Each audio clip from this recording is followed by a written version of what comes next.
Bu Sita, bagaimana menyoroti ini bisa menjadi peluang yang diciptakan oleh Apindo misalnya sektor atau produk apa ke depannya untuk semakin mempererat hubungan ekonomi Indonesia-Jepang ini? Ya, jadi mungkin saya mau touch sekarang ke arah lebih ke perdagangannya ya, karena tadi judulnya kan kunci tembus pasar Jepang. Jadi kita dari tadi bicara lebih banyak investasi Jepang ke Indonesia. Jadi kalau untuk tembus pasar Jepang, kita sekarang melihat memang nilainya surplus ya. Jadi neraca perdagangan kita dengan Jepang surplus, which is very good. Ini juga salah satu upaya Pak Lutfi pada waktu menjadi Menteri Perdagangan. Nah, mungkin yang penting kita lihat ini kenapa, ya kan? Pertama, memang Jepang dan Indonesia ini complementary products. Jadi dengan kata lain kita nggak berkompetisi dari segi produk. Jadi dengan demikian it will be less. Jadi dari segi trade barriers-nya sebenarnya nggak ada NTM-nya dan lain-lain gitu. Jadi itu mungkin sesuatu yang saya rasa baik ya dari segi ekspor kita ke Jepang dan juga kalau kita lihat sekarang jenisnya apa ya.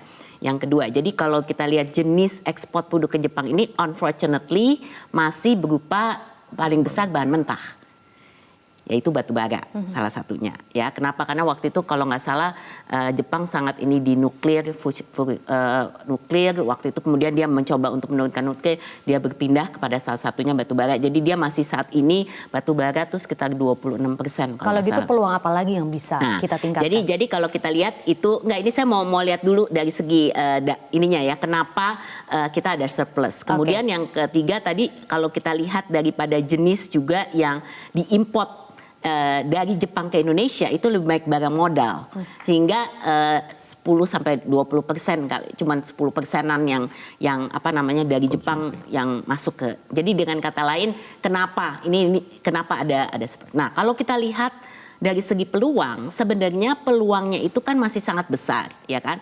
Kalau dilihat dari jenis produk yang masuk, yang kita potensi produk ekspor ke Jepang, itu kita lihat situ. Di luar daripada komoditas mentahnya tadi, kita bisa melihat di luar daripada yang namanya nikel, yang namanya ore dan lain-lain, itu kita melihat sebenarnya misalnya ya contohnya yang sangat perlu diperhatikan itu perikanan.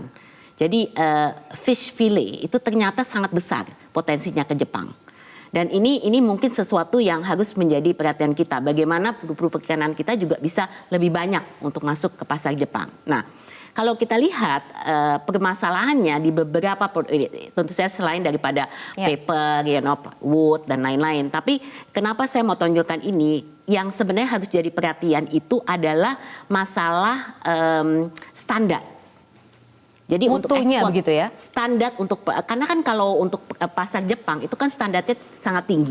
Nah, ini sesuatu yang kita harus punya satu kesepakatan dengan Jepang. Makanya kita perjanjian Indonesia-Jepang ini harus lebih dimanfaatkan. Apakah standar kita selama ini tidak mencukupi keinginan mereka? Betul. Jadi kita belum bisa memenuhi standar produk-produk Jepang yang memang ekspektasinya sangat tinggi. Oleh karenanya ini suatu perbaikan yang harus diperhatikan oleh Indonesia supaya bisa lebih banyak produk untuk masuk pasar Jepang.